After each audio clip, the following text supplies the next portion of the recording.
Again, it wasn't right what settlers did in Canada. But now that it's happening again, you just want it to happen. Pick a fight. I'll pick a fight with you. I know exactly who you're talking about because all of you come on the internet and complain about people coming from India. But you're not complaining about the British immigrants. You're not complaining about the Australian immigrants. You're not complaining about Irish immigrants, all of the people that come to Canada, and I wonder why you have an issue with one but not the other. You said that they have access to funding. The Canadian government gives them funding. I'm so sorry, you have equal opportunity in funding because the funding is just for companies to train people to work jobs that people in Canada don't want to work. And majority of those fundings, and I've gone over this in multiple videos before, majority of the funding is available to Canadians as well. And the funding that's available to Canadians that are from Canada that have been here for more than a couple generations, because let's be so for real, you are also an immigrant. You might be second generation, third generation, your family came from somewhere else. And the issue that you have is with the ones that aren't white.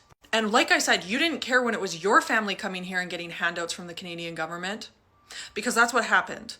After the wars, they were giving soldiers, veterans, plots of land, except for the indigenous people who were here before you, whose land it is, for 40,000 years. And that's what I mean. You only care because it is now affecting you, but your family didn't care when it was affecting the people that were originally here. I had a girl saying, you guys have access to so much things. You have social services and OSAP. Oh, I didn't know that you don't have access to OSAP. I didn't realize that you don't have access to social services. You don't have access to the hospitals?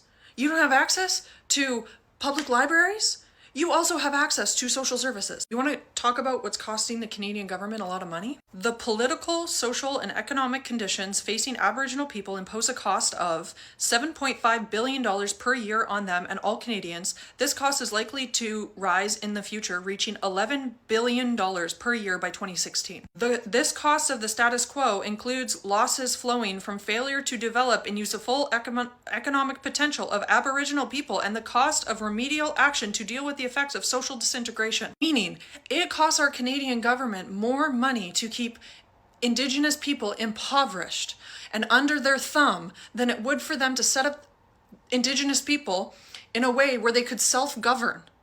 Because Indigenous people can't self-govern in Canada, except for 4 areas that are currently self-governing. The Indian Act, which is the legal document that makes it so Indigenous people have to follow different rules than white Canadians who immigrated here. The Indian Act governs the day-to-day operation of a nation, which can include looking after housing, healthcare, and education. The preference of many nations is to change to a system in which the government leaders are elected and accountable to their people instead of to the crown. Indigenous people can't even define who is Indigenous.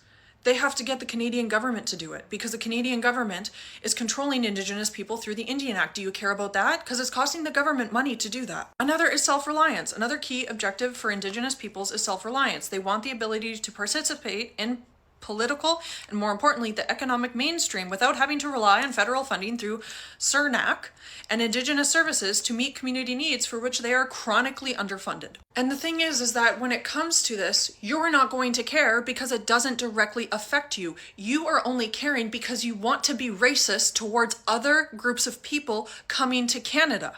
So that's the fight I'm picking. I'm picking the fight of, if you want to sit here and talk about not liking immigrants being in Canada, you better include the white ones. You better include the British, the Irish, the Australians, as well as your own family.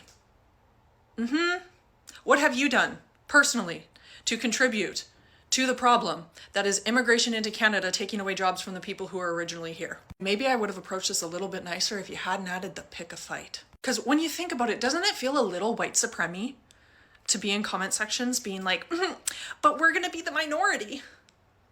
And you didn't care when you were the minority attacking the majority that were here.